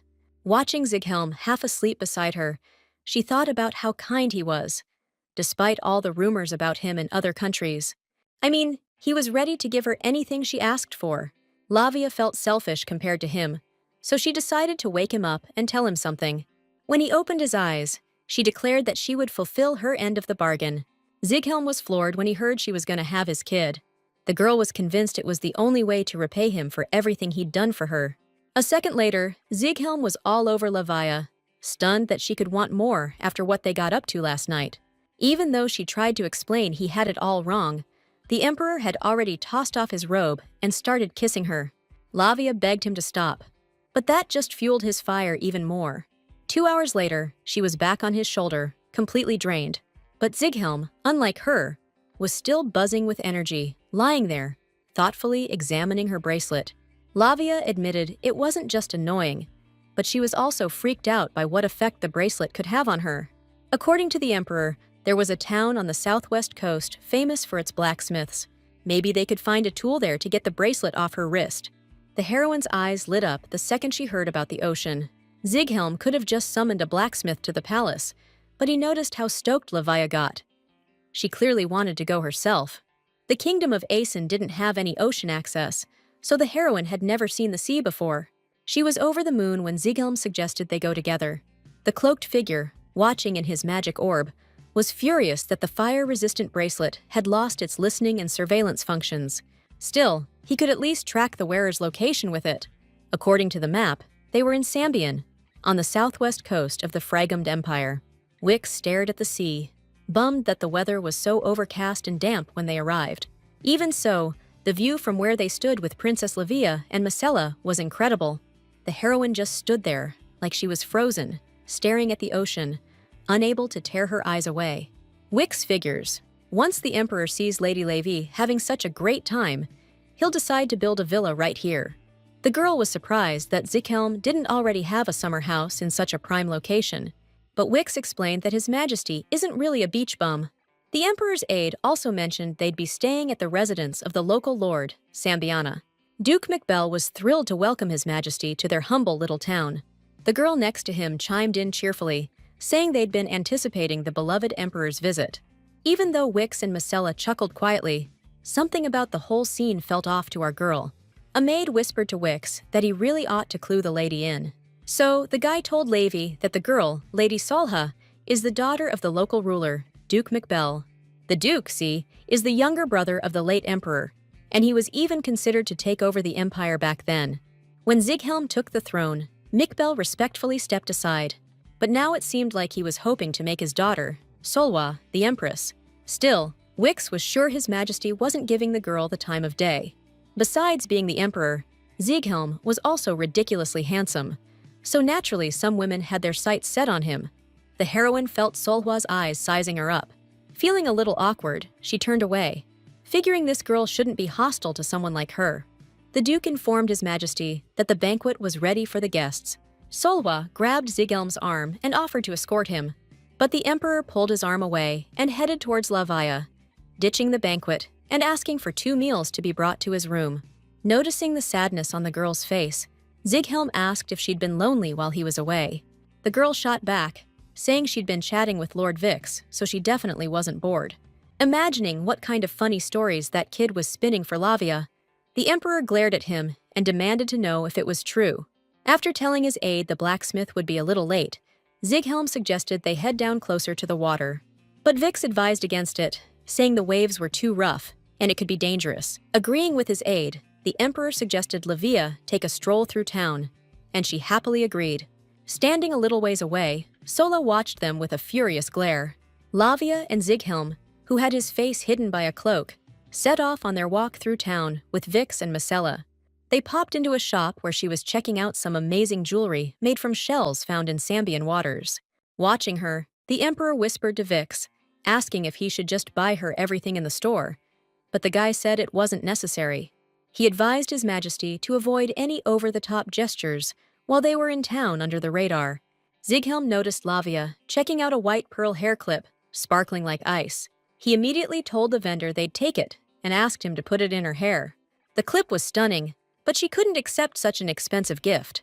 Zighelm stroked Lavia's face and said he really wanted to give it to her. He asked her to see it as a way of trying to win her over and to please accept it. Finally, she agreed and thanked the emperor. When he asked if she liked anything else, Lavia said she was more than satisfied and led him out of the store. She was freaking out that one little trinket cost as much as her entire kingdom's budget. As they passed a swimsuit shop, the saleswoman stopped Lavia and offered her one of her items. The outfit was way too revealing, and she refused, saying she couldn't even swim anyway. But the saleswoman wasn't giving up, and asked the guy in the cloak standing nearby what he thought. Would the lady look good in a swimsuit like that? Zighelm smirked and said they wouldn't know until she tried it on. A little while later, he was already sitting outside the dressing room, waiting for Lavia to put on the swimsuit. The heroine was still confused, wondering if the women in this town really went into the ocean wearing something like that. She wouldn't come out of the dressing room, and the emperor, unable to take it anymore, got up and went over there himself. He yanked back the curtain and saw Lavia in the swimsuit, and Zighelm was speechless. Then, he abruptly and silently closed the curtain again, leaving the heroine totally bewildered. Getting ticked off, she burst out of the dressing room and yelled for Zighelm to say something, since he was the one who made her put it on. The emperor stood there flustered and red-faced, struggling to catch his breath. He turned away and said Lavia could change back if she was done trying it on. Giving him an innocent look, the girl asked why he was blushing. Then, Zighelm grabbed her hand and asked if she was ready to deal with the fallout from flirting with him in a place like this. Predictably, Lavia wasn't prepared for things to escalate like that, so she vanished behind the fitting room curtain faster than lightning. Standing there catching her breath, the heroine suddenly realized she'd just seen the emperor flustered for the first time. The sun was already setting, so Wix suggested His Majesty head back to the residence. After making sure Lavia had a good time, the emperor agreed to his aide's suggestion. The heroine noticed that as soon as they left the swimsuit shop, Zighelm went right back to his usual self. Suddenly, some kind of commotion broke out in the square, and people were running in droves toward the waterfront. Stopping one of the guys, Zighelm learned that some kids had fallen into the sea. The waves were too high, and nobody knew how to get them out. Without wasting a second, the heroine bolted in the same direction as everyone else. She squeezed through the crowd, who were all saying it was insane to launch a boat in this weather. 3 little kids, clinging to an oar floating in the water, were crying their eyes out. One of their mothers tried to jump in after them, but the others held her back. Just then, a shark fin popped up near the kids, and the screams around them got even louder. The heroine remembered Vix's orders to stay incognito, so she was afraid to use her powers and blow her cover. But Lavia couldn't just stand there and do nothing, so a second later, icy energy exploded out of her. Vix tried to stop her, but the emperor gestured for him to let her be. The heroine aimed her power at the kids, and in an instant, they were on a chunk of ice above the water. The chunk slowly turned into a bridge, which was supposed to carry the little ones back to shore. But the shark swam closer, slamming against the ice, trying to break through. Lavia couldn't focus on the predator. She had to control her mana so she wouldn't accidentally freeze the kids. Suddenly, a huge ball of fire blasted the shark, knocking it away from the ice bridge. Turning around, she saw Zighelm next to her, no longer hiding, helping her out. He took on the shark, telling Lavia to take care of the children. Standing side by side, shoulder to shoulder, they used their powers to save the little ones from danger. After a while, the locals hauled the massive carcass of the predator onto the shore. The rescued kids ran to their mothers on the beach, who couldn't hold back tears of joy. The crowd that had gathered expressed their gratitude to the emperor. Zighelm replied that they should be thanking the girl standing next to him. The village elder asked the heroine if she hailed from Isen, and Lavia confirmed his guess. The crowd started whispering about the fall of the Aeson kingdom. There was no doubt the news had spread. The rescued kids ran up to Lavia to thank her and gush about how beautiful the ice was. The girl was just happy they were safe. It made her miss hanging out with the kids back in her own kingdom. Zighelm thanked the heroine too, saying his flame power would have been useless without her. Lavia asked, a little flustered, if he was mad that she'd jumped into action on her own. But the emperor wasn't angry. That part of her, the part that rushed in to help without hesitation, he admired it. The heroine blushed and thanked him for using his power as well. The day ended, and Lavia, wearing her new swimsuit, went to take a warm bath. She was thinking about Zighelm, who fearlessly helped her rescue the kids, not caring if his identity was exposed. The girl smiled, realizing she admired that side of him too. Plus, she couldn't get that cute, flustered look on his face in the store out of her head. The heroine smiled again, and just then, Zighelm himself walked into the bathroom, only covered by a towel from the waist down. Unlike his castle, this residence didn't have a thermostat, and the emperor was worried about damaging the tub with his heat. So, claiming he needed Lavia to cool the water down, he climbed in and sat next to her. Before she could say anything, Zighelm noticed she was already wearing her new swimsuit. The girl replied that Marcella had insisted, that's all. Announcing that he wanted to get a good look, the emperor pulled Lavia close. The man confessed that in that outfit, he wanted to lock her away where no one else could see her. Since Zyghelm wasn't blushing anymore, and it wasn't cute anymore either, Lavia said she didn't want to boil alive and started to get out of the water. But the emperor pulled her back and gave her a playful nip on the neck, undoing her swimsuit with his lips. He said he managed to hold back at the store, but now she wasn't going anywhere. Lavia remarked that it was definitely getting too hot in the water. But Zyghelm wasn't worried about breaking anything anymore and promised to take responsibility and fix it if something happened. Still, the girl didn't think it was right to damage someone else's property while doing something so inadvisable. Grabbing his hands, she said that Fregumd might be a rich empire, but they shouldn't forget about proper behavior. Putting ice cuffs on Zyghelm, Lavia added that she'd adjusted the temperature for him. Before she knew it, the ice evaporated and freed his hands. The emperor apologized, saying his body temperature must have risen from laughing so much. He pulled Lavia onto his lap again and started kissing all over her body. She gasped, horrified at how loud the echoes were in the room. Almost crying, she begged Zyghelm to move to the bed if he really wanted to, but not to do anything in the bathroom. The emperor stroked her face and said that when she asked so sweetly, he wanted to listen to her, but that it just turned him on even more. So any blame for his behavior was entirely on her. Annoyed, Lavia climbed out of the water, leaving him to bathe alone. She barely made it out of the room when Zyghelm had somehow managed to take off her undergarments. She demanded he give back what he stole, but the emperor refused and, approaching her, swept her into his arms. Later, they sat in the room, sipping wine and snacking on fruit. Lavia's hands trembled as she recalled what had happened between them in the bathroom. As the emperor fed her grapes, she wondered if getting intimate with him would actually stabilize her mana. Suddenly, Vix knocked and announced he'd brought the blacksmith. An old man entered the room, and the emperor ordered him to remove the bracelet from the girl's wrist. The blacksmith carefully examined the item, which turned out to be quite rare and made from a tungsten alloy. This alloy is pretty resistant to impacts and fire, and they used to use it to build castles in Fregumda. That made the structures fireproof, and they mostly built dungeons out of this alloy. They did that because regular dungeons couldn't hold people with supernatural abilities. Just then, Lavia suddenly felt her earring getting really hot. The emperor told the old man to take the bracelet off right now and break it if he had to. But the blacksmith replied that removing this jewelry would require a special tool. Even though that tool was ancient, the guy thankfully knew where to snag one. Then, he turned to the heroine and thanked her for saving his great-grandson, who took a tumble into the sea tonight. The blacksmith asked her to hang tight and promised he'd definitely free the princess from that bracelet. After everyone cleared out, Lavia noticed something was up with Zyghelm. But when she asked him about it, he clammed up. The girl noticed the earring in her ear got hot when the conversation drifted to the castle dungeon. The former emperor of Fregumda must have locked Zyghelm down there for discipline when he was a kid. The emperor's always been there for Lavia, so she wants to be a source of strength for him too. Sweetly calling him Zig, she asked in a soft voice if anything happened to him in the dungeon. The emperor's expression instantly changed. Turning away from her, he replied that whoever she'd been talking to, it was something she didn't need to know about.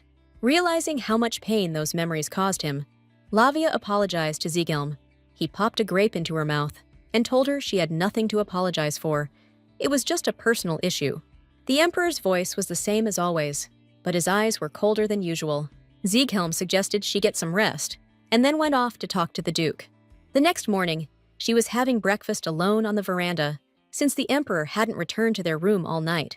Sadly gazing at the ocean view, she wondered if he was really that mad at her because of their conversation.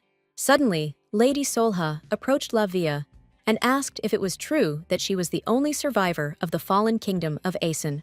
The lady commented that the princess was very lucky that His Majesty had taken her to his castle. The heroine confirmed her words and added that she was very grateful to Zyghelm for it. Then, Solha, still smiling, asked if Lavia had fallen for the emperor, even though the thought of it made her skin crawl.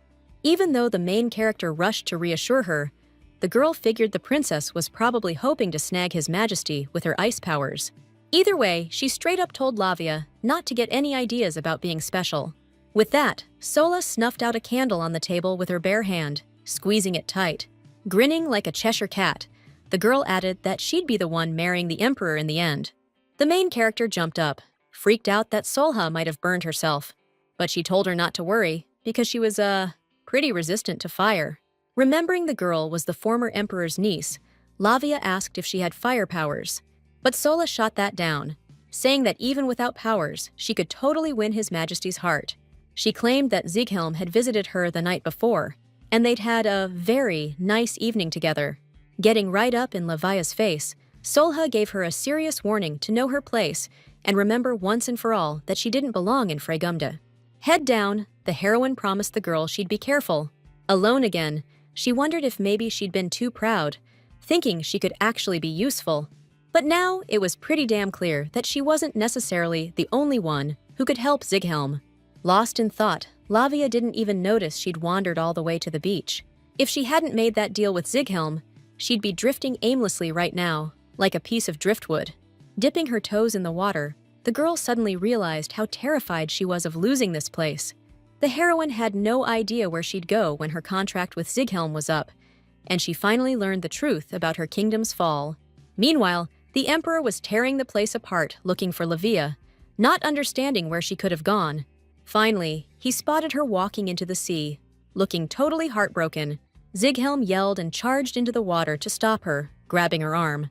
When Levi looked up and met his eyes, he pulled her close and held her tight. The heroine was totally confused, but he just kept saying she couldn't leave him.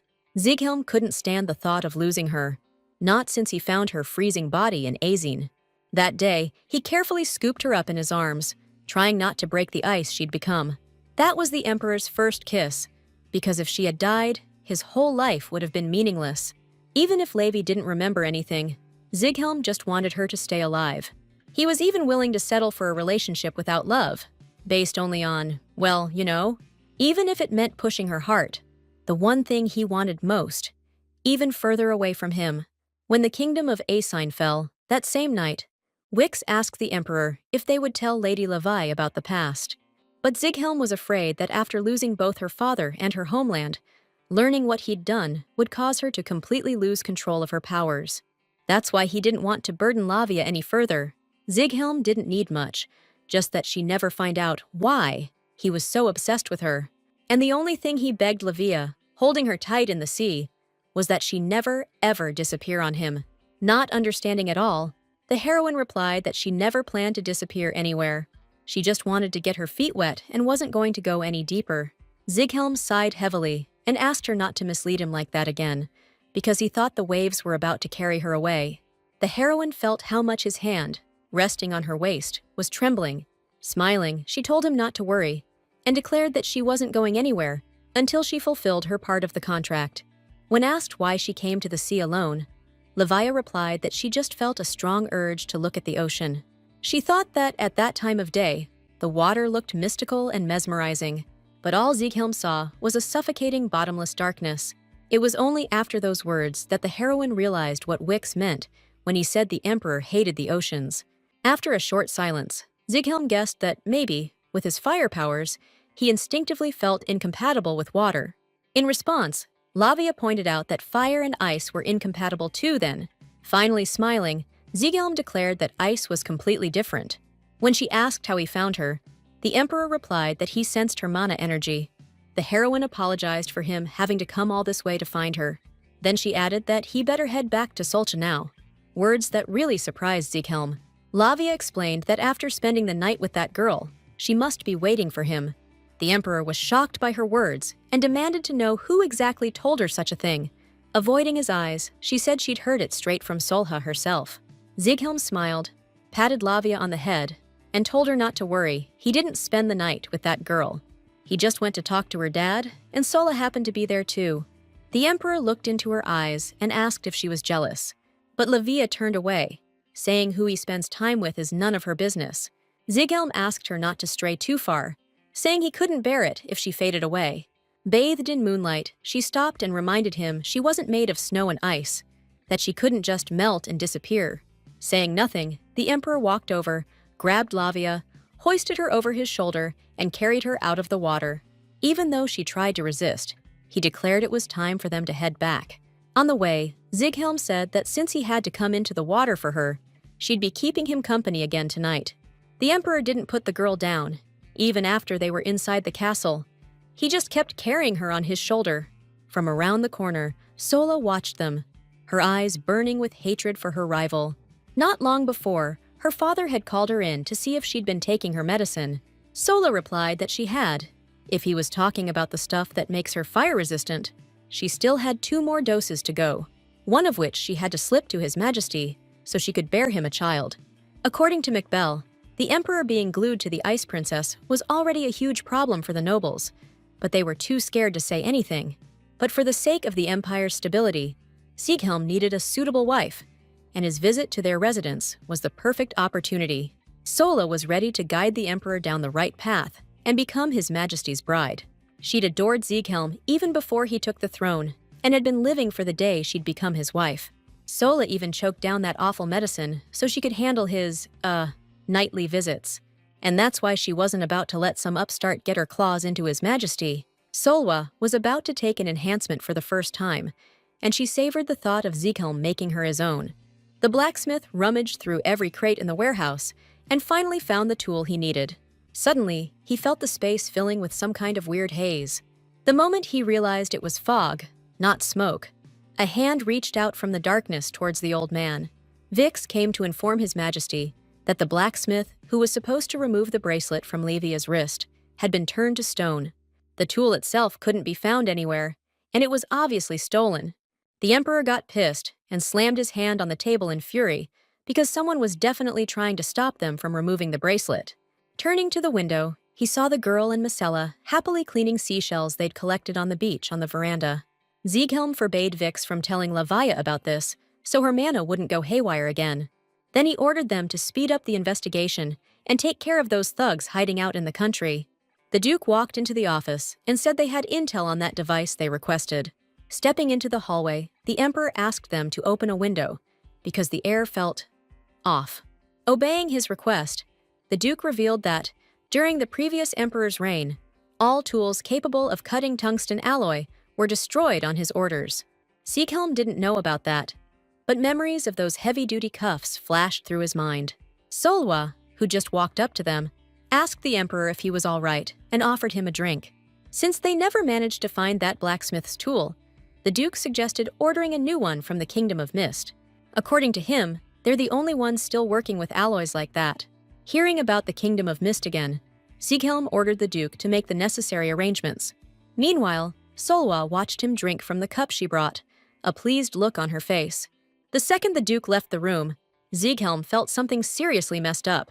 His body just wouldn't obey him, and he dropped his goblet, gasping for air. Once she was sure the medicine was working, Solwa went to the window and pulled the curtain shut. Burning with heat, Sieghelm turned to the girl and demanded to know what she'd slipped into his drink. Solwa let her dress fall to the floor, reminding him that he wanted to marry someone who could handle his fire. The Emperor realized it was an aphrodisiac, and that weird fog in the room was just a distraction from the drink. He called Solwa disgusting and said he wanted nothing to do with her. The girl stepped closer and begged him not to say such hurtful things, but when she tried to touch him, she felt a searing burn. Solwa couldn't believe it. She was supposed to be resistant to fire. She begged Sieghelm to chill out and stop, but he was so fired up he couldn't control his power. The Emperor felt a crushing weight on his body. The flames were causing him unbearable pain. Lavia's earring suddenly flared, and she knew Sieghelm's mana had gone haywire again. Looking up, she suddenly saw fire blasting out of the second-story windows of the mansion. The heroine ordered Micelle to tell the Duke what happened and evacuate. Then she ran into the house. At the entrance to the room, she found Solha sitting on the floor in just her underwear, staring blankly. Sieghelm was slumped on the couch in the burning room, his head down. Seeing this, Lavia demanded Solha confess immediately what she'd done. The girl started making excuses, but the heroine didn't care about anything except what exactly she did. Then, Sola admitted she gave Sieghelm something to, enhance things, but she didn't have the antidote. Having gotten all the info she needed, Lavia, looking stern, ordered the girl to leave them alone immediately. Entering the room, she gently touched Sieghelm's face with her cold hands, but he pushed her hand away and told her to get out of the room and not touch him. Even though she tried to explain that his mana was unstable, and she wanted to help him cool down. He didn't want her to see him like this. Lavia figured this wasn't the time to be worrying about stuff like that. And talk about not wanting to be seen in a compromising position. She'd already shown him plenty of herself. Finally, after a while, Lavia managed to put out the fire in the room, but Zikhelm still looked like he couldn't move on his own. She couldn't believe how strong that love potion was, seeing him in this state, but she was determined to help the Emperor. She started pulling off his shirt to get rid of anything that could hurt him. Zikhelm kept saying she shouldn't touch him, that she didn't know what she was doing. Lavi told him to shut up for just a minute, then kissed him on the lips. He suddenly seemed incredibly cute to her in that state, but now wasn't the time to think about that, so she quickly pushed those thoughts out of her head. She explained to Zikhelm that she was going to do for him what he had done for her, save his life. Lavi's lips touched the Emperor's skin, even though she wasn't sure she was doing it right. Suddenly, she noticed something pretty weird. Even though the fiery energy was starting to fade, Zikhelm's body temperature kept rising. Lavi ripped off her dress and climbed on top of him, and he was just pissed that he couldn't even enjoy the view because he felt so damn awful.